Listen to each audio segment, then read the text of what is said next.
네, 제가 이거를 설교를 녹음을 해야 되는데 녹음을 미처 못 눌러서 자, 이제부터 다시 시작합니다. 죄송합니다. 자, 우리 빌립보 4장 4절 다시 한번 읽어볼게요. 주 안에서 항상 기뻐하라. 내가 다시 말하노니 기뻐하라. 그리고 어, 5절이죠. 너희 관용을 모든 사람에게 알게 하라. 주께서 가까우십니다. 자, 그리고 오늘 또 이제 중요한 본문 중에 하나가 요한복음 15장 1절입니다. 11절입니다. 신약성경 174페이지 요한복음 15장 11절 시작. 내가 이것을 너희에게 이름은 내 기쁨이 너희 안에 있어 너희 기쁨을 충만하게 하려 함이라. 예수님은 저와 여러분이 기쁨이 충만한 삶을 사는 것을 원하시는데 그런데 과연 우리 중에 기쁨이 충만한 삶을 사는 분들이 몇 분이나 될지 참 궁금합니다. 우리가 살면서 많은 문제를 겪게 되죠. 음, 어떤 일들은 우리에게서 기쁨을 빼앗아 갑니다. 제가 미리 카톡에 보내드렸던 것처럼 우리들에게서 기쁨을 빼앗아가는 세 가지 원인이 있죠. 첫 번째는 환경의 어려움, 두 번째는 인간관계의 어려움, 세 번째는 죽음의 위기에 직면하는 것. 자, 이런 세 가지 일들 중에 한 가지만 겪어도 우리는 정말 기뻐하기가 어려울 거예요. 근데 놀라운 것은 환경의 어려움, 인간관계의 어려움, 그리고 죽음의 위기, 이 세 가지를 동시에 겪고 있는 바울이 빌립보서에서 감옥에 갇혀 있죠. 옥중서신이지 않습니까? 그런데요, 기뻐하고 있어요. 기뻐하라고 또 권면하고 있습니다. 그리고 또 뭐라고 얘기하냐면 자신을 계속 기뻐하리라 이렇게 말하고 있어요. 이 빌립보서 가장 두드러진 주제가 기쁨입니다. 짧은 4장, 4장밖에 안 되는 이 빌립보서의 짧은 구절들 속에 기쁨 또는 기뻐하라 라는 단어가 무려 16번이나 나와요. 그래서 빌립보서의 별명이 뭐죠, 여러분? 맞습니다. 기쁨의 편지. 바울은요, 자신이 기뻐할 뿐만 아니라 빌립보 교회 성도들을 향해 주 안에서 기뻐하라고 권면하죠. 빌립보서 3장 1절 말씀을 보면 끝으로 나의 형제들아 주 안에서 기뻐하라. 너희에게 같은 말을 쓰는 것이 내게는 수고로움이 없고 너희에게는 안전하니라. 주 안에서 기뻐하라. 그리고 오늘 우리가 함께 읽은 본문 빌립보서 4장 4절에서도 주 안에서 항상 기뻐하라. 내가 다시 말하노니 기뻐하라. 계속 뭐 하라고 권면하고 있습니까? 기뻐하라. 여러분, 왜 바울은 기뻐하고 있을까요? 그리고 왜 기뻐하라고 권면하고 있을까요? 그만큼 기쁨이라고 하는 것이 너무나 중요한 것입니다. 사랑하는 여러분, 저 여러분이 정말 예수님을 믿는 진짜 그리스도인이라면 어떤 비밀을 갖고 있는 사람이 된 건지를 아셔야 돼요. 우리가 그리스도인이라면 우리는요, 상황을 초월하여 기쁨을 누릴 수 있는 비밀이 있는 사람들이라는 거예요. 그런데 자신이 그리스도인이면서도 자기가 상황을 초월해서 기쁨을 누릴 수 있는 비밀이 있는 그런 사람이라는 것을 모르는 그리스도인이 너무나 많은 것입니다. 오늘 하루 여러분 어떻게 사셨는지를 한번 돌아보세요. 지금 이 설교를 듣고 있는 이 순간에도 여러분은 기쁨으로 충만합니까? 아니면 기쁨의 반대, 슬픔, 걱정, 염려 그런 것들로 충만하십니까? 사랑하는 여러분, 오늘 말씀을 통해서 이 빌립보서 말씀을 통해서 바울을 통해서 우리가 상황을 초월해서 기쁨을 누릴 수 있는 우리가 갖고 있는 비밀이 무엇인지를 깨달을 수 있기를. 그리고 오늘 말씀을 그대로 적용해서 여러분이 어떤 상황에 처해 있든지, 여러분에게 어떤 일들이 일어나든지, 또는 일어났든지 상관없이 기쁨을 누릴 수 있는 모두가 되기를 예수님의 이름으로 축원합니다. 아멘이신가요? 아멘. 자, 우리에게서 기쁨을 빼앗아가는 세 가지 중요한 요인이 있다고 했죠. 무엇입니까? 환경의 어려움, 인간관계의 어려움, 죽음의 위기. 우리가 처한 환경이 어려울 때 우리는 결코 기뻐하기가 어려워요.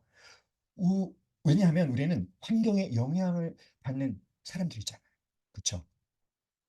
우리의 가정에 어떤 문제가 생겼어요. 경제적인 어려움이 생겼어요. 또는 가족들의 어떤 자녀들의 진학, 진로, 직장, 사업에 문제가 생겼습니다. 그때 과연 기뻐할 수 있습니까? 쉽게 기뻐할 수 없죠. 그런데요, 이 환경의 어려움보다 우리에게 더 고통을 주는 것이 바로 인간관계의 어려움인 것 같습니다. 제가 최근에 좀 진짜 어, 며칠 전에 너무나 억울한 일을 경험했어요. 제가 그렇게 하지 않았는데 오해를 하고 있는 것입니다. 제가 그렇게 해서 어떤 일에 발단이 됐다. 뭐 그 일이 좋은 일이 아니겠죠. 저는 그렇게 한 적이 없거든요. 근데 제가 그 어떤 좋지 않은 상황이 시작되게 하는 원인을 제가 어떤 말을 했는데 그 말 때문에 모든 상황이 다 좋지 않게 전개됐다라고 누가 막 주장을 하는 거예요. 얼마나 억울한지 정말 어이가 없더라고요. 너무 황당했습니다. 그래서 여러분, 진짜 인간관계의 어려움을 겪는 것이요. 환경의 어려움보다도 더 우리에게 고통을 가져다 주는 것 같아요. 그렇죠. 아마 어쩌면 오늘 이 화요반 개강 예배에 참석한 우리 간사님 혹은 리더님 혹은 우리 훈련 받으시는 형제 자매님들 가운데 인간관계 어려움 때문에 너무 힘들어하고 계시는 분이 있을지도 모르겠어요. 기뻐할 수 있습니까? 기뻐하기가 어렵죠. 죽음의 위기는 어떻습니까? 어떤 중병에 걸려서 죽음의 위기에 직면했다면 아, 정말 힘들 것 같습니다. 그렇죠, 여러분? 그런데 그런데 바울은 어떻다고요? 바울은 이 세 가지 중에 어떤 한 가지를 겪고 있는 게 아니에요. 이 세 가지를 바울은 동시에 다 겪고 있어요. 바울은 지금 어디에 있습니까? 바울은요, 지금 로마 감옥에 갇혀 있습니다. 바울이 왜 로마 감옥에 갇혔을까요? 예수 그리스도의 복음을 증거했다는 그 이유 하나만으로 그는 로마 감옥에 갇혀 있어요. 여러분, 그 당시 로마 감옥에는요, 음식이 제공되지 않았답니다. 그래서 어떤 가족이나 친지나 친구나 지인들이 음식을 가져다 주지 않으면 감옥에서 그냥 굶어 죽을 수도 있는 그런 상황이었대요. 바울이 처한 상황이 어떻습니까? 너무나 열악하지 않습니까? 너무나 비참하지 않습니까? 근데 어떤 죄가 있는 것이 아니죠. 뭐 했다고? 복음을 전했다고. 자, 그래서 여러분, 빌립보서 1장 13절 14절을 한번 같이 읽어볼까요?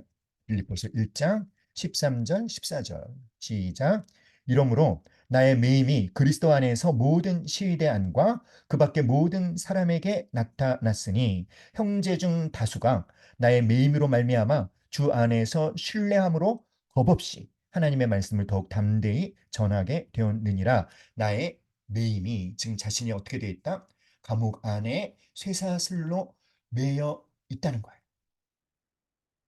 바울은요, 감옥에 갇혀서 그 열악한 환경 때문에 정말 고통을 겪고 있습니다. 뿐만 아니라 바울은 인간관계의 어려움도 당하고 있어요. 그런데 불신자들과의 어떤 관계에서 어려움을 당하는 것이 아니라 특별히 믿음이 있고 열심 있는 제자라고 자부하는 사람들로부터 비난과 시기와 헐뜯음을 당하고 있습니다.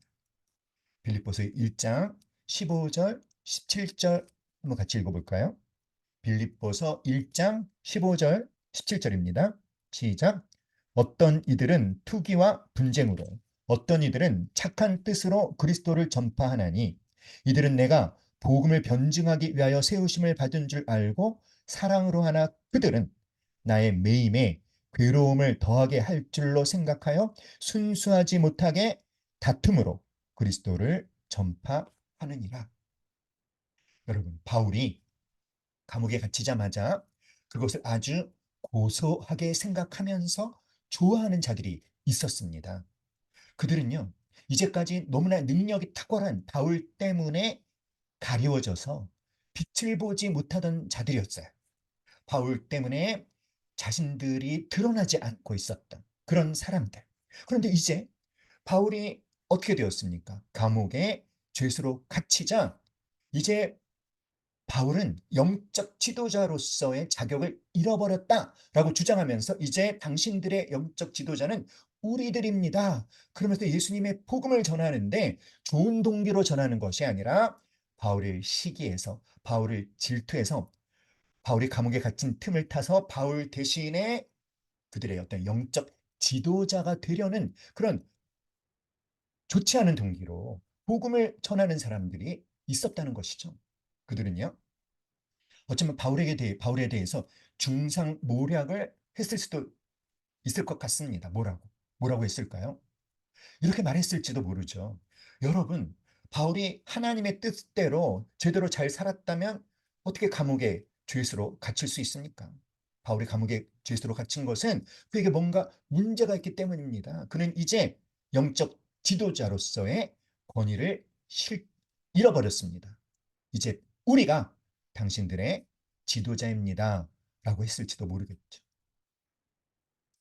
자, 인간관계의 어려움을 바울이 겪고 있죠. 뿐만 아니라 바울은 지금 중죄수로 감옥에 있어서 언제 그에게 사형 선고가 떨어질지 알지 못하는 그런 상황에 있는 것이죠. 바울은 죽음의 위기에 직면해 있어요. 어떻습니까? 우리에게서 기쁨을 빼앗아가는 중요한 세 가지 원인, 환경의 어려움, 인간관계의 어려움, 죽음의 위기, 이 모든 것을 겪고 있는 바울. 그런데요, 그는 어떻습니까? 그는 지금 기뻐하고 있어요. 기쁨으로 가득 차서 기뻐하고 또 기뻐하고 앞으로도 기뻐하리라. 그리고 감옥에 갇혀 있는 자신을 걱정하는 빌립보 교회 성도들을 향해서도 기뻐하라. 주 안에서 기뻐하라고, 항상 기뻐하라고, 내가 다시 말하노니 기뻐하라고 거듭해서 권면하고 있습니다. 여러분, 바울은 바울이 처한 상황은요, 도무지 기뻐하는 것이 불가능한 상황이지 않습니까?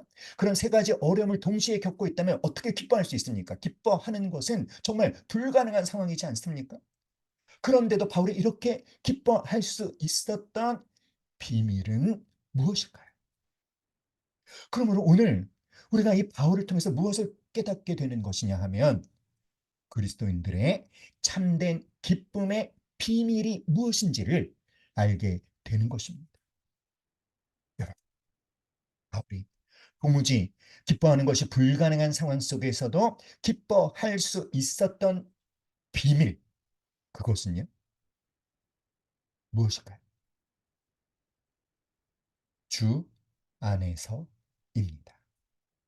주 안에서. 예수 그리스도 안에서. 우리 빌립보서 1장 1절을 한번 같이 읽어볼까요?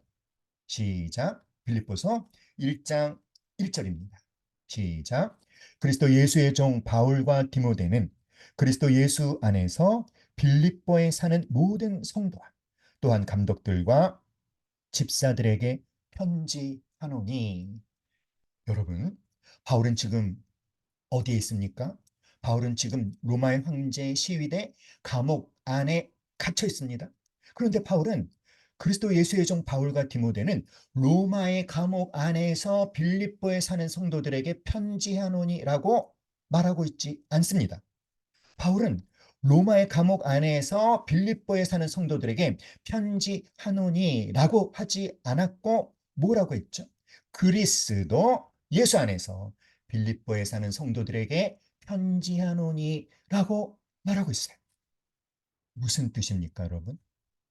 바울은요, 지금 자신이 로마의 감옥 안에 갇혀 있지만 그는 동시에 자신이 그리스도 예수 안에 있다는 것을 말하고 있는 거예요.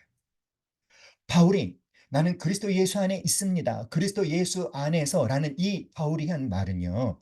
그저 어떤 형식적인 어떤 추상적인 듣기 좋은 말로 인사치레로 하는 그런 말이 결코 아닙니다.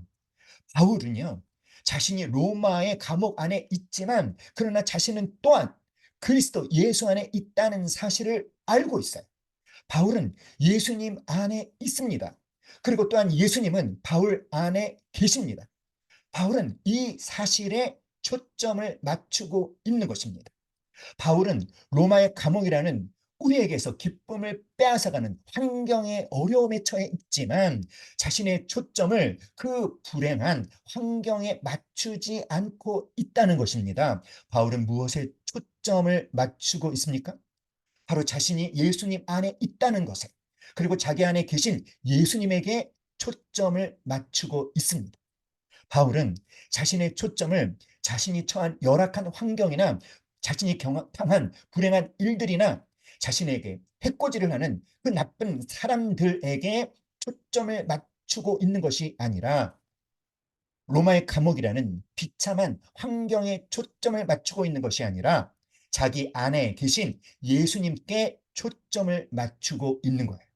그리고 자신을 로마의 감옥 안에 있는 그런 죄인으로 여기는 것이 아니라 그리스도 예수 안에 있는 바울, 자기 안에 계신 그 예수님의 종된 바울로 인식하고 있는 것입니다. 사랑하는 여러분, 여러분은 지금 어디 계십니까? 여러분은 지금 여러분의 집에 여러분 방 안에 계시죠? 그런데요, 우리는 방 안에 있지만 동시에 우리 또한 누구 안에 있는 것입니까? 예수 그리스도 안에 있는 거예요. 우리는 예수님 안에 있습니다. 그리고 예수님은 우리 안에, 내 안에 계십니다. 바울은 초점을 어디에 맞추고 있습니까? 사랑하는 여러분, 우리가 어려운 일을 겪을 때, 우리의 상황이 어려워질 때, 누군가 어떤 사람이 나를 힘들게 할 때, 나를 아프게 공격할 때, 우리가 죽음의 위기에 직면하게 되었을 때, 여러분, 그때 여러분은 무엇에 초점을 맞추시나요? 대부분의 사람들은 뭐에 초점을 맞춥니까? 자기 자신의 초점을 맞추죠. 그 어려운 일을 당하고 있는, 그 불행한 일을 겪고 있는 사람들로부터 상처받은 자기 자신에게 초점을 맞춰요. 사람들, 자기의 나쁜 행동을 한 그 나쁜 사람들의 그 나쁜 행동에 초점을 맞춥니다. 그리고 내가 처한 이 불행한 환경의 상황에 초점을 맞춥니다. 그러나 바울은 그런 것들에 초점을 맞추고 있지 않아요. 바울은 자기는 누구 안에 있다? 예수님 안에 있다라는 그 사실에 초점을 맞춥니다. 그리고 자기 안에 계신 예수님께 초점을 맞추고 있는 것입니다. 사랑하는 여러분, 주 안에서 이것이 비밀입니다. 전문적으로 상담학을 연구하는 심리학자들의 연구를 보면 사람들이 언제 기뻐하는지를 알 수 있는데요. 네 가지를 얘기하더라고요. 첫째는 자기가 소중하다고 여기는 것을 손에 넣었을 때 기뻐한다고 합니다. 첫째는 뭐라고요? 자기가 소중하다고 여기는 것을 손에 넣었을 때 기뻐한다고 합니다. 두 번째는 사람이 기뻐하려면 사랑을 받아야 기뻐할 수 있다라고 말합니다. 두 번째가 뭐죠? 사람이 기뻐하려면 무엇을 받아야 된다? 사랑받는 경험을 해야 된다는 거예요. 세 번째는 자기가 처한 상황과 형편을 긍정적으로 해석할 수 있을 때 기뻐할 수 있다고 합니다. 마지막으로 네 번째가 무엇이냐면 자기가 갖고 있는 소중한 것을 다른 사람과 나눌 때 기쁨이 찾아온다고 합니다. 네 가지. 첫 번째가 뭐였죠? 자기가 소중하다고 여기는 것을 손에 넣었을 때. 사랑받는 경험을 할 때 자신이 처한 상황이나 형편을 긍정적으로 해석할 수 있을 때, 마지막으로 자기가 갖고 있는 소중한 것을 다른 사람과 나눌 때 기쁨이 온다는 거예요. 자, 그런데 바울은요, 이 네 가지 조건이 모두 충족된 그런 사람입니다. 첫 번째, 바울은 자기가 가장 소중하게 여기는 것을 얻은 사람이에요. 여러분은 뭘 소중하게 여기십니까? 여러분은 무엇을 손에 넣고 싶습니까? 여러분은 무엇을 얻고 싶습니까? 어쩌면 어떤 사람은 돈일 겁니다. 물질, 소유의 풍성함. 어떤 사람은 자신의 일에서의 성공, 사람들로부터의 인정, 어떤 사람은 건강, 자녀의 성공, 이런 것들을 소중하게 여기는 사람들은 그런 것들을 얻었을 때 기뻐할 수 있겠죠? 그런데 바울이 소중하게 여기는, 그래서 바울이 그것을 얻어서 기뻐하는 바울이 소중하게 여기는 것은 무엇일까요? 우리 다 같이 빌립보서 3장 7절로 9절 말씀 함께 읽겠습니다. 빌립보서 3장 7절로 9절. 신약성경 321페이지 찾으셨죠? 다 같이 여러분도 성경을 읽을 때 큰 소리로 읽어주세요. 이상하게 우리 성도들이 성경을 읽을 때 그냥 너무 기운 없이 옹알옹알 읽는 경향들이 있습니다. 그렇게 읽으면 은혜가 안 돼요. 큰 소리로 읽어주시기 바랍니다. 7절부터 시작.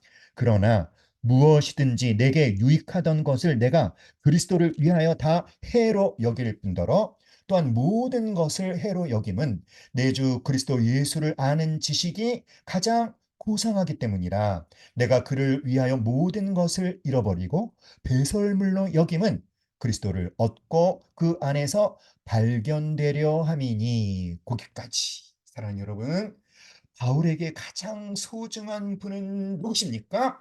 예수님이십니다. 바울이 자신에게 유익했던 그 모든 것을 왜 이제 해로운 것으로 여기게 되었을까요? 그것은 바울이 예수님을 경험한 그 예수님 경험 때문입니다. 예수님을 경험해서 예수님을 알게 된 바울은요, 이제 뭘 원하고 있습니까? 예수님으로 더 충만해지는 걸 원하게 되었어요. 그리고 예수님으로 더 충만해지는 것들에 방해가 되는 모든 것은 배설물로 여깁니다. 그리고 바울의 간절한 소망이 무엇입니까? 언제나 어떤 상황 속에 있든지 어떤 일을 겪고 있든지 항상 자기 자신이 예수님 안에 있는 바울로 발견되기를 원하게 되었어요. 사랑하는 여러분, 바울은 자신이 가장 소중하게 여기는 것을 얻은 사람입니다. 그러니 어찌 기쁘지 않을 수 있겠습니까? 사랑하는 여러분, 근데 우리 중에는 바울처럼 예수님을 가장 소중하게 여기는 분도 계시겠지만, 그런데 우리 가운데 어쩌면 어떤 분은 물질을, 돈을, 풍성한 어떤 소유를, 성공을, 뭔가 자녀의 성공, 이런 것들을 소중하게 여기는 분도 있겠죠.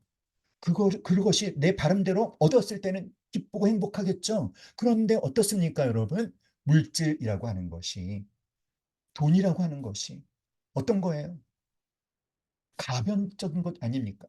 너무나 변화가 심한 것 아닙니까? 우리한테 있을 때도 있고, 많이 있을 때도 있고, 적게 있을 때도 있고, 너무나 요동이 심하지 않습니까? 물질, 건강, 성공, 이 모든 것들. 그런 것들을 소중하게 여기고 그것을 얻었을 때 기뻐하는 사람은 어떤 삶이 될까요?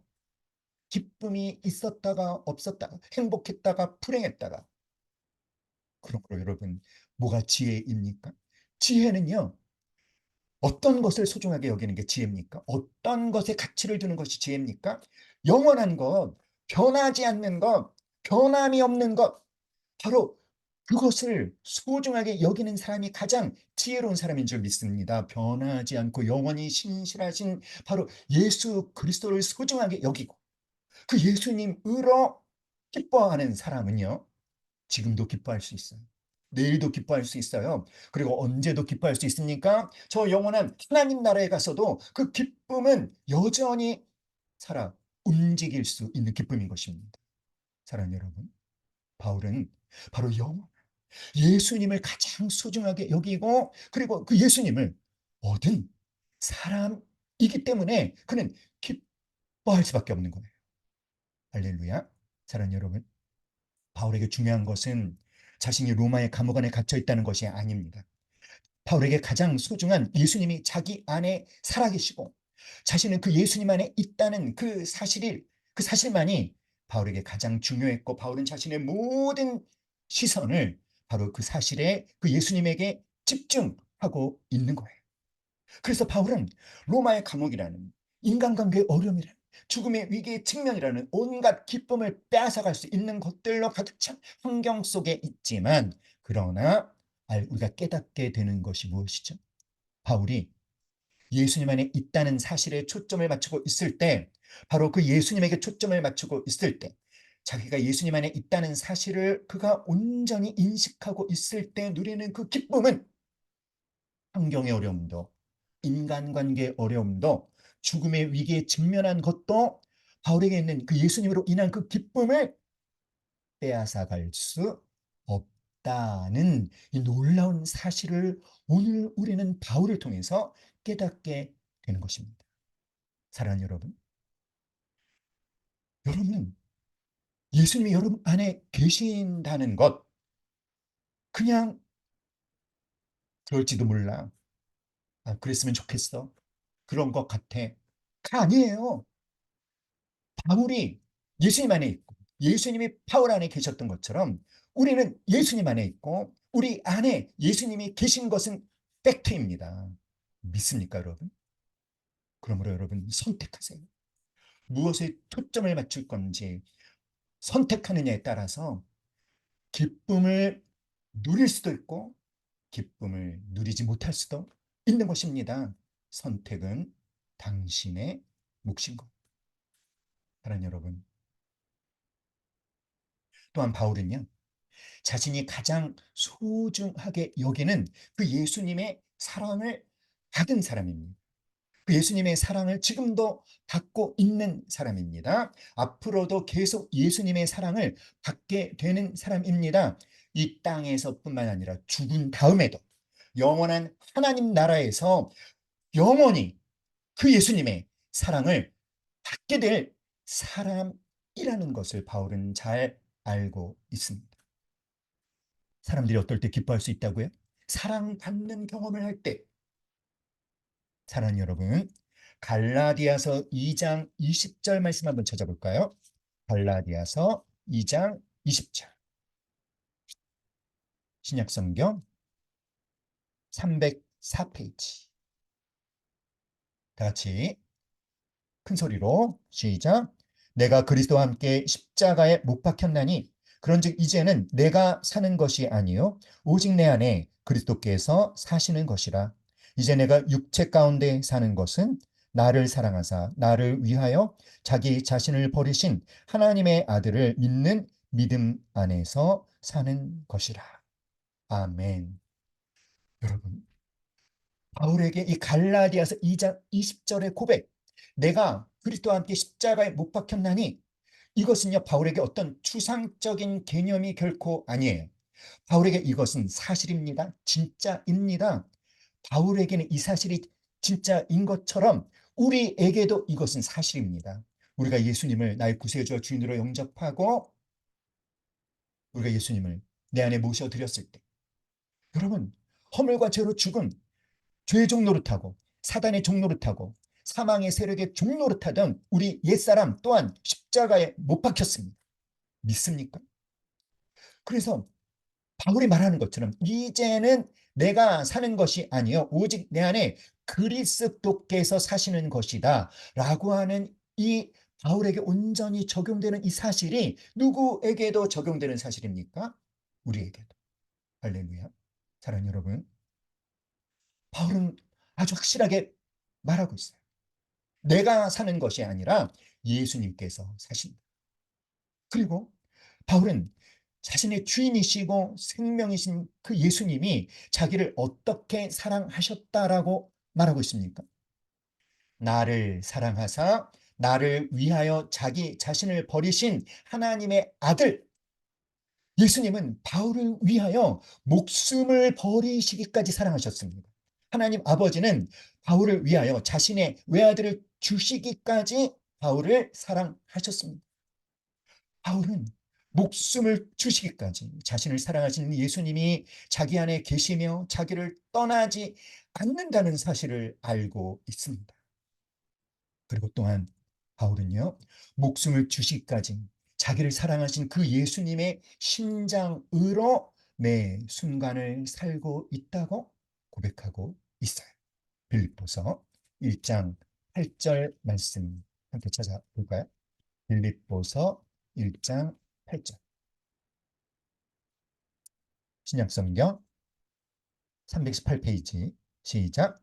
내가 예수 그리스도의 심장으로 너의 무리를 얼마나 사모하는지 하나님이 내 증인이시니라. 예수 그리스도의 심장으로 빌립보 교회 성도들을 사모한다. 그것에 대해서 누가 증인이다? 하나님이 증인이시다. 또한 바울은요. 빌립보서 2장 5절에서 이렇게 권면하고 있지 않습니까? 다 같이 빌립보서 2장 5절 시작. 너희 안에 이 마음을 품으라 곧 그리스도 예수의 마음이니.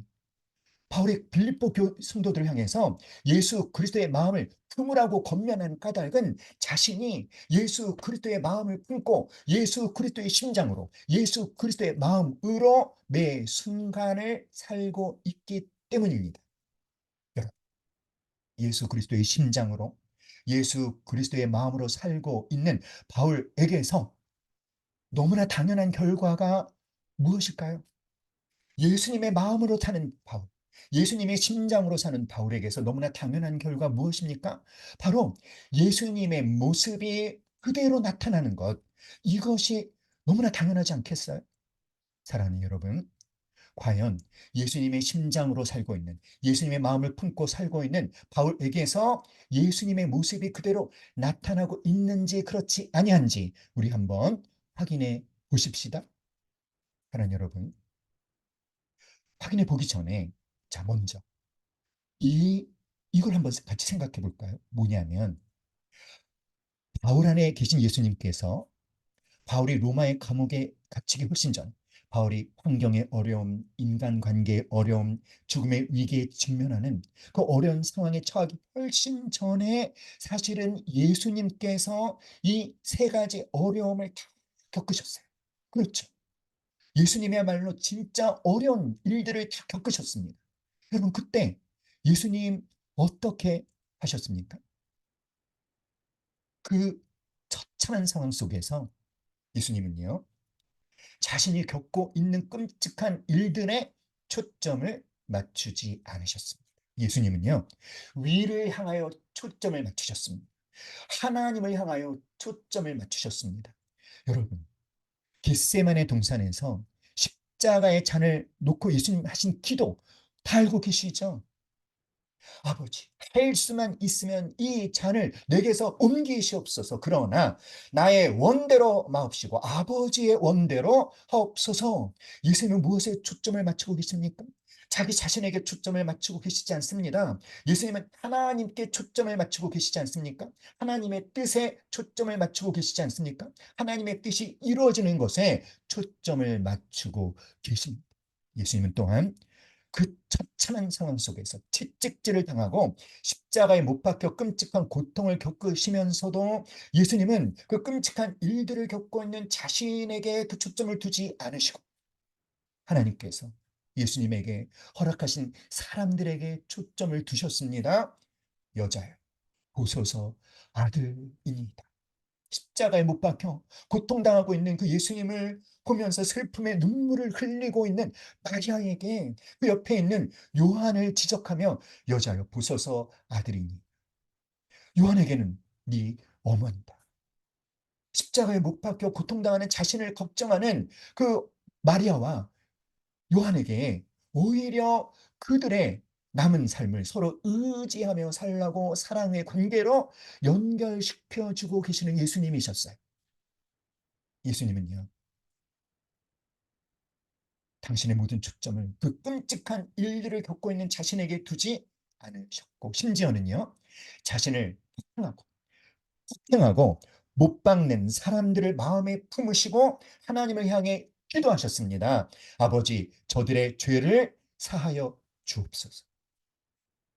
가장 끔찍한 일을 겪고 계시면서 예수님은 어디에 초점을 두셨다? 위를 향하여 하나님께, 하나님의 뜻이 이루어지는 것에, 그리고 하나님께서 자신에게 허락하신 사람들에게. 그런데 놀라운 게 뭔지 아세요?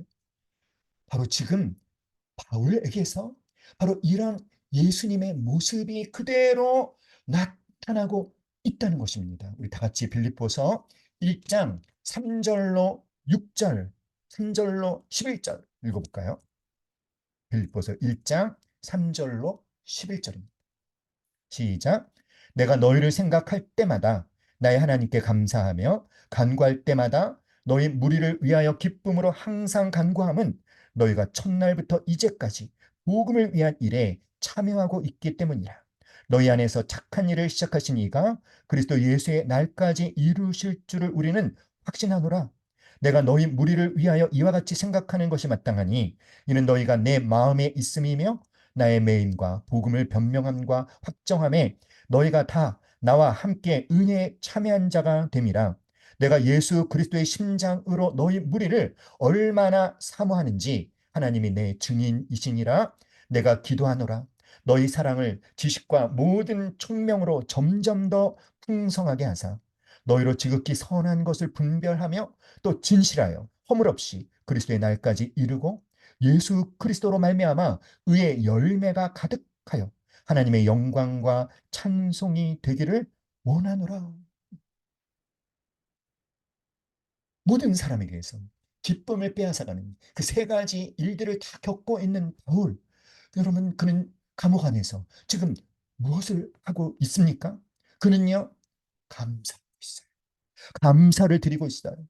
3절. 내가 너희를 생각할 때마다 나의 하나님께 감사하며, 그는 또 뭘 하고 있습니까?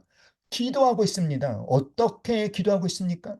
기쁨으로 기도하고 있습니다. 근데 누구를 위해 기도하고 있습니까? 빌립보 교회 성도들을 위해 기도하고 있어요. 사랑하는 여러분, 바울의 초점은 어디에 있습니까? 바울의 초점은 위를 향하여 있습니다. 바울의 초점은 하나님을 향하여 있습니다. 바울의 초점은 하나님이 행하신 일들을 향하여 있습니다. 바울의 초점은 하나님께서 복음으로 그에게 연결시켜 주신 사람들에게 있습니다. 예수님이 하나님의 예수님에게 허락하신 사람들을 위해서 기도하셨던 것처럼 바울도 하나님께서 복음 안에서 바울에게 허락하신 빌립보 교회 성도들을 위하여 기도하고 있습니다. 바울의 마음에는 누가 있습니까? 예수님이 계시고 또한 빌립보 교회 성도들이 있습니다. 빌립보의 성도들을 바울은 어떻게 사모한다고요? 예수 그리스도의 심장으로. 사랑하는 여러분, 빌립보 교회는요, 사실 바울이 개척한 교회예요. 이 빌립보 성도들과 바울이 하나님을 함께 경험했죠. 하나님이 그들 가운데 참 놀라운 일들을 행하셨습니다. 빌립보 교회가 어떻게 세워지게 됐는지 여러분 아시지 않습니까? 사실 원래 바울은 소아시아 지역의 복음을 전하려고 했어요. 그런데 가는 길마다 성령께서 바울을 막으셨습니다. 그래서 가다가 계속 막힘을 당하고, 그래서 간 곳이 어디냐면 드로아라는 곳에 갔는데, 거기서 기도하다가 마게도냐 사람의 환상을 보게 되지 않습니까? 와서 건너와서 우리를 도우라. 그래서 바울이 건너가죠. 에게해를 건너서 유럽 땅의 첫 번째 지역에 도착한 곳이 바로 어디였습니까? 빌립보였어요. 바울이 기도의 처소를 찾다가 강가에 가서 기도하다가 거기서 자주장사 루디아를 만나지 않습니까? 이 루디아에게 예수 그리스도의 복음을 전하고 세례를 받았어요. 그리고 이 자주장사 루디아가 자신의 집을 개방합니다. 그래서 드디어 유럽 최초로 주님의 교회, 빌립보 교회가 세워지게 되는 것이죠. 자, 이 빌립보 교회 어떤 또 사건이 유명하죠? 그 빌립보 동네에 점치는 여종이 있었어요. 귀신 들려서 점을 기가 막히게 잘 치는 여종. 그래서 이 여종으로 아주 수입을 왕창 벌어들이는 주인이 있었죠. 그런데 바울이 그 귀신 들린 여종에게서 귀신을 쫓아내 버렸어요. 그 모두 사라졌으니까. 점치는 능력도 사라졌죠. 주인들은 수입원을 잃어버렸습니다. 그래서 바울과 신라를 고발해서 그들이 체포당했죠. 그래서 간수에게 매질을 당하고 감옥에 갇혔습니다. 놀랍게도 그 감옥에 갇혀서 바울과 신라는 하나님을 찬양했습니다. 그때 하나님이 놀라운 기적을 일으키셨죠. 큰 지진이 일어났어요. 감옥 문이 다 열렸습니다. 바울과 신라의 발과 손목에 있었던 수갑도 다 벗겨졌죠. 감옥 문이 열린 것을 본 이 간수, 모든 죄인이 도망친 줄 알고 자결하려고 했을 때 바울과 신라가 아니요, 우리 도망치지 않았습니다. 우리 여기 있습니다. 그를 말리지 않았습니까? 이 간수가 어떻게 해야 구원을 얻을 수 있습니까? 그 자리에서 예수님의 복음을 전했고 이 바울이 자신뿐만 아니라 모든 가족으로 예수를 믿게 하고 세례를 받게 하고 빌립보 교회에 바로 부흥이 일어나게 되지 않았습니까?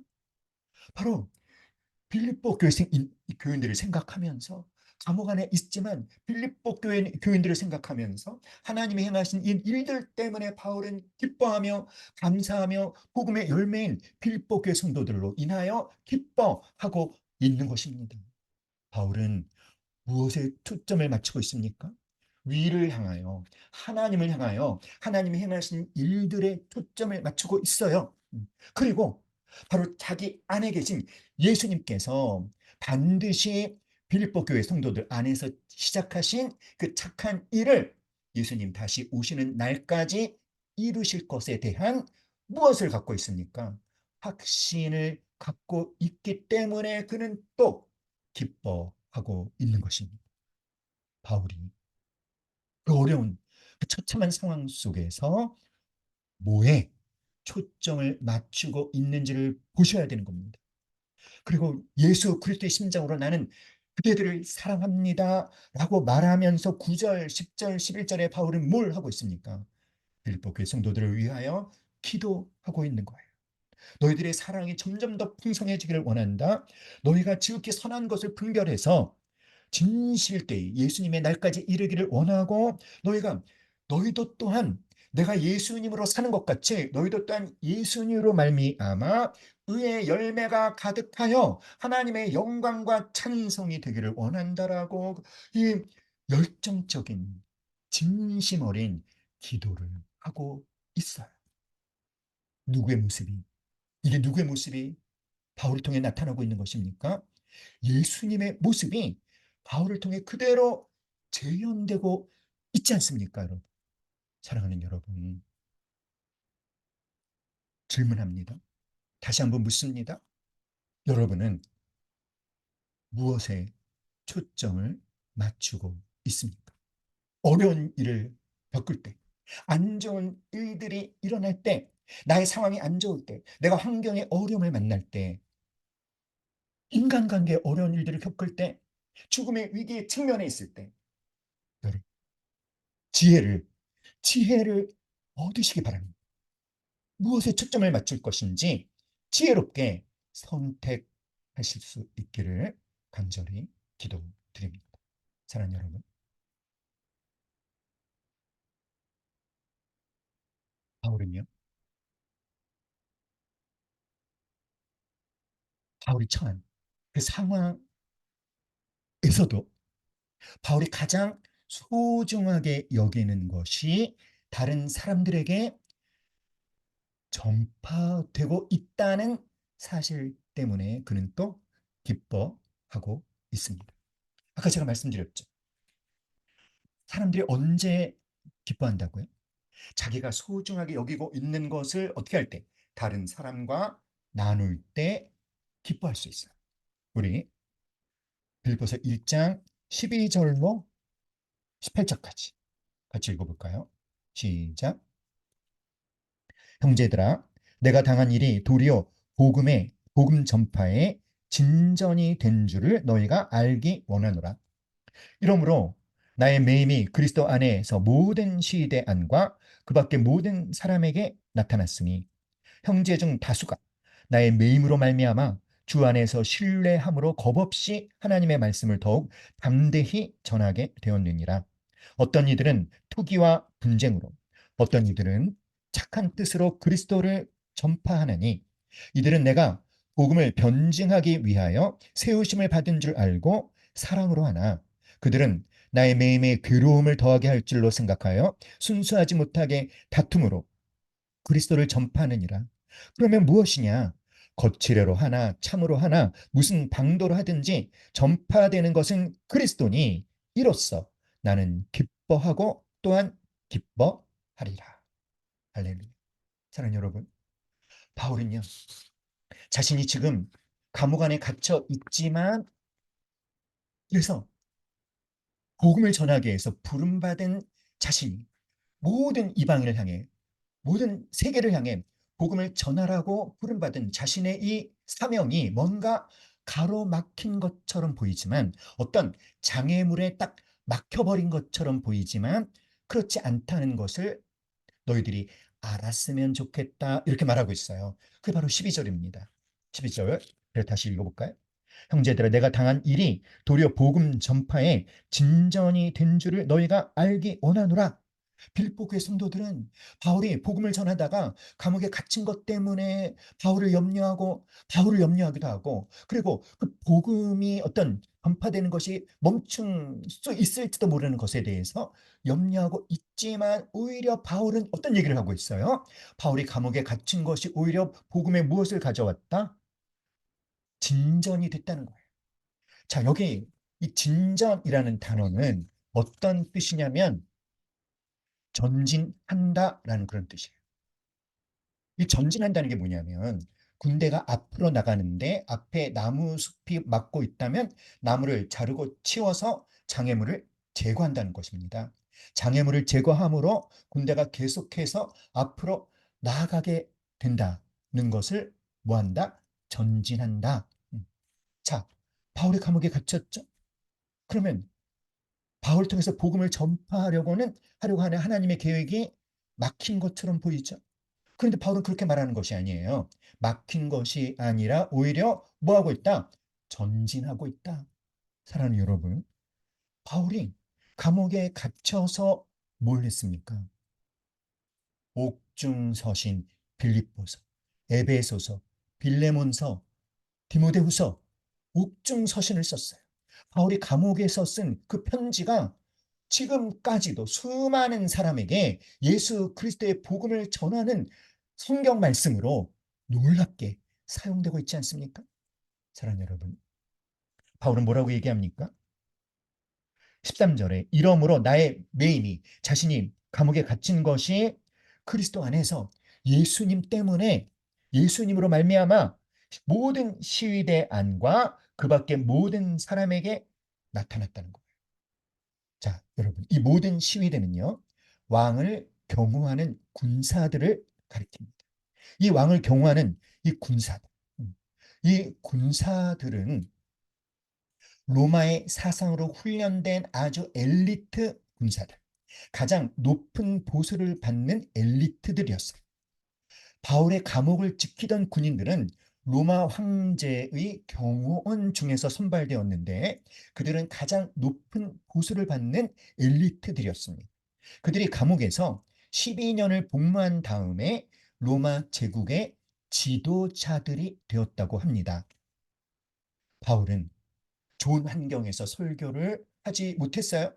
그런데 그러니까 감옥은 바울이 복음을 전하려는 장소로 생각한 장소가 아니었습니다. 그러나 하나님의 관점에서 사도 바울이 로마를 복음화하기 위해서 사실은 가장 좋은 환경이 바로 로마 감옥이었습니다. 사랑하는 여러분, 하나님은 바울을 로마에 있는 감옥에 갇히게 함으로써 장차 미래의 로마 지도자들에게 복음을 증거하게 하신 거예요. 군인들이 하루 24시간 6명이서 4시간씩 교대하며 바울을 지켰다고 합니다. 그리고 그 당시 죄수들은요, 신문을 받을 때 밖에 나가서 이 높은 지위에 있는 사람들 앞에 신문을 받았어요. 그들이 물어봤겠죠. 너는 왜 여기까지 왔느냐? 너는 왜 감옥에 갇혀 있느냐? 그런 질문을 받을 때마다 바울은 자신에게 하나님이 맡기신 사명, 바울이 어느 곳에 있든지 바울이 갖고 있는 목적, 무엇입니까? 예수 그리스도의 증인이 되는 것, 예수 그리스도의 복음을 전파하는 것. 그래서 그는 신문을 받을 때마다 어떤 죄를 지어서가 아니라 예수님의 복음을 전한 것 때문에 와 있다는 사실을 그들에게 전했습니다. 사랑하는 여러분, 그래서 빌립보서 4장 22절을 볼까요? 빌립보서 4장 22절 시작. 모든 성도들이 너희에게 문안하되 특히 가이사의 집 사람들 중 몇이니라. 자, 황제의 가족들에게도 복음이 전해져서 그들 또한 그리스도인이 된 사실을 우리가 알 수 있습니다. 그러므로 바울은요, 자신이 가장 소중하게 여기는 예수 그리스도가, 예수님의 그 복음이 많은 사람들에게 전파되고 그 예수님을 알릴 수 있기 때문에, 나눠줄 수 있기 때문에 그는 기뻐하는 거예요. 그리고 기뻐하겠다라고 말하고 있는 것입니다. 바울이 감옥에 갇힌 것 때문에요, 사실은 빌립보 교회 성도들도 더욱 담대하게 뭘 하기 시작했다? 예수를 전하기 시작했다는 거예요. 14절. 형제 중 다수가 나의 매임으로 말미암아 주 안에서 신뢰함으로 겁없이 하나님의 말씀을 더욱 담대히 전하게 되었느니라. 여러분, 빌립보 성도들이 바울이 복음을 전하다가 로마 감옥에 갇혔다는 소식을 듣고 어떻게 했다? 그들도 담대히 하나님의 말씀을 담대히 전하게 되었다는 거예요. 왜일까요? 여러분 생각해 보세요. 빌립보 성도들이 뭘 경험했습니까? 바울과 함께. 빌립보에서도 바울과 실라가 예수님 때문에 복음을 전하다가 그 여종에게서 귀신을 쫓아냈다는 것 때문에 빌립보 감옥에 갇히지 않았습니까? 그때 어떤 일이 일어났죠? 하나님이 지진을 일으켜서 옥문을 열고 수갑을 풀게 하고 자결하다도 간수, 예수님이 영접하고 그 모든 식구들이 예수님께 돌아오는 빌립보 교회의 부흥을 일으키셨잖아요. 그러니까 이 빌립보의 성도들은 바울이 로마의 감옥에 갇혀 있다는 소식을 딱 들었을 때, 아, 하나님께서 또 뭔가 복음의 전진이 일어나는 일들을 하시겠구나. 그러면서 그들이 있는 곳에서 담대히 복음을 전했다는 것 아닙니까? 바울이 가장 소중히 여기는 이 복음이 계속해서 사람들에게 전파되고 있으니 나는 기뻐하고 또한 기뻐하리라. 그를 시기하고 질투하는 사람들이 잘못된 동기로 어쨌든 복음을 전하고 있으니, 전파되는 것은 그리스도이니 내가 모함을, 내가 중상모략을, 내가 헐뜯음을 당한다고 해서 그것이 나 무슨 상관이 있겠느냐? 전파되는 것은 그리스도니 이로써 나는 기뻐하고 또한 기뻐하리라. 사랑하는 여러분, 여러분에게 어려운 일이 일어날 때, 여러분이 사람으로부터 어떤 어려운 일을 당할 때, 여러분 그때 이런 질문을 하셔야 돼요. 이런 상황 속에서 이런 일을 겪고 있는 나에게 하나님이 원하시는 것은 무엇일까? 내가 이런 상황 속에 있지만 나의 목적은 무엇인가? 나의 사명은 무엇인가? 거기에 초점을 맞추는 거예요. 할렐루야. 사랑하는 여러분, 마지막으로 우리 다시 한번 빌립보서 4장 4절 5절을 읽겠습니다. 시작. 주 안에서 항상 기뻐하라. 내가 다시 말하노니 기뻐하라. 너희 관용을 모든 사람에게 알게 하라. 주께서 가까우시니라. 제가 아까 요한복음 15장 11절 말씀 여러분께 드렸죠. 예수님 우리에게 원하시는 것이 무엇이다? 예수님 이렇게 말씀하셨어요. 나의 기쁨이 너희에게 있어서 너희의 기쁨이 충만하기를 원하노라. 예수님은 예수님의 제자들이 기쁨이 충만한 삶을 살기를 원하는데, 그렇게 되려면 제자들 안에 무엇이 있어야 됩니까? 예수님의 기쁨이 제자들 안에 있어야 돼요. 예수님의 기쁨이라는 게 무엇이죠? 예수님이 경험하시는 기쁨. 예수님이 맛보시는 기쁨. 그럼 예수님이 경험하신 그 기쁨을 얻으려면, 예수님이 맛보신 그 기쁨을 얻으려면 어떻게 해야 됩니까? 예수님이 하셨던 것처럼 해야 돼요. 바울처럼 예수님의 마음을 품고 예수님의 심장으로 살고, 그래서 예수님이 살았던 것처럼 살 때 예수님의 기쁨이 제자들 안에 있게 되어지고 제자들은 기쁨으로 충만한 삶을 살게 되는 것입니다. 빌립보서 4장 4절에서 주 안에서 기뻐하라. 항상 기뻐하라. 내가 다시 말하니 기뻐하라. 그리고 나서 5절 뭐라고 권면하셨죠? 너희 관용을 모든 사람에게 알게 하라. 아니, 기뻐하라, 기뻐하라, 항상 기뻐하라 하고 나서 갑자기 너희 관용을 모든 사람에게 알게 하라 라고 말씀하십니다. 여러분, 이 4절과 5절이 그 연결되는 느낌이 나나요? 뭔가 좀 생뚱맞지 않습니까? 기뻐하라고 하셨다가 갑자기 관용을 알게 하라니요. 그런데요, 더 놀라운 게 뭔지 아세요? 여기 사용한 이 관용이 뭐죠? 나에게 잘못한 사람에게 너그럽게 용서를 베풀어 주는 게 관용이잖아요. 근데 이 관용이라는 헬라어가 어떤 단어냐면 하나님만이 베푸실 수 있는 관용을 의미하는 단어래요. 그러니까 하나님만이 나타내실 수 있는, 하나님만이 베푸실 수 있는 관용을 지금 빌립보 성도들에게, 오늘 또는 우리들에게 베풀라고 요구하시는 거예요. 여러분 어떠세요? 이거 너무 무리한 요구를 하시는 거 아니에요? 너무 과도한 요구를 하시는 거 아닐까요? 하나님만이 베푸실 수 있는 관용을 어떻게 우리 보고 베풀라고 하십니까? 자, 그 다음에 어떤 말이 나오죠? 너희 관용을 모든 사람에게 알게 하라. 그 다음에 뭐라 그러셨어요? 주께서 가까우시니라. 자, 이 주께서 가까우시니라를 또 많은 분들이 어떻게 해석하고 설교하냐면 주께서 재림하신다. 주께서 재림하실 날이 가까이 온다. 주께서 재림하시는 날, 뭐 하시는 날? 심판하시는 날, 심판하시는 예수님이 오실 날이 가까웠다. 그러니까 관용을 베풀어라. 무슨 뜻이에요? 관용을 베풀지 않으면 예수님의 심판을 받을 거니까 관용을 베풀어. 협박하는 거 아니에요, 여러분? 아니, 기뻐하라. 기뻐하라. 기뻐하라 해놓고 관용을 베풀어. 안 베풀면 심판받을 거야. 그리고 기뻐해. 이상하지 않습니까? 좀 앞뒤가 안 맞는 것 같지 않습니까? 주께서 가까우시니라가 그 헬라어의 문장의 뜻이 주께서 곧 재림하신다. 그런 뜻이 아니랍니다. 어떤 뜻일까요? 이런 뜻이래. 주님이 내 안에 계시니까. 무슨 뜻이라고요? 주님이 네 안에 계시니까. 너희 관용을 모든 사람에게 알게 하라. 하나님만이 베푸실 수 있는 관용을 베풀어라. 왜요? 라고 질문하니까 뭐라 그러시는 거예요? 주님이 네 안에 계시니까. 할렐루야. 예수님의 마음으로 살라는 것이죠. 예수 그리스도의 심장으로 살라는 것이죠. 그래서 예수님만이 하실 수 있는 일들이 너희들에게서 나타나게 하시라는 거죠. 왜요? 예수님이 네 안에 있으니까. 사랑하는 여러분, 그럴 때 우리가 뭐 할 수 있다는 거예요? 기뻐할 수 있다는 것입니다.